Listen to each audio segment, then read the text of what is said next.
စာရမှာရှိတဲ့အဖိုးကြီးထောင်းနဲ့အဖွားကြီးထောင်းဘာကွာလဲ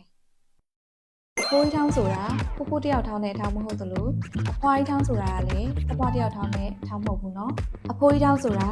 ပစုံမူရောကနန်းမုတ်ဖက်စောသီထောင်းတွေရောပြီးထောင်းထားတဲ့ထောင်းဖြစ်ပါတယ်ပြောရရင်တော့အသားဦးစားပေးထောင်းတဲ့ထောင်းပေါ့เนาะ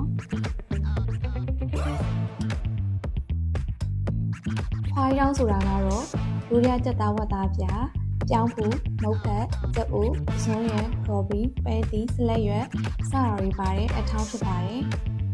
ပြောရရင်တော့အရွက်ဦးစားပေးထောင်းတဲ့ထောင်းပေါ့နော်စာရန်ကိုရောက်လို့ကိုကအသားမများပါတာကိုစားကျင်နေဆိုရင်တော့အဖွေးရောင်ကိုရွေးစားပါအတိရက်ပို့ပြီးတော့ကြိုက်တယ်ပို့စားကျင်နေဆိုရင်တော့အဖွေးရောင်ကိုစားဖို့နော်ကဲဒါဆိုရင်တော့အဖိုးကြီးထောင်းနဲ့အဖွားကြီးထောင်းကိုကိုယ်ပြပြသိပါမယ်ထင်ပါတယ်ဆိုတော့အဖိုးကြီးထောင်းတာစားမလားအဖွားကြီးထောင်းတာစားမလားကွန်မန့်မှာပြပြခဲ့ပါဦးနော်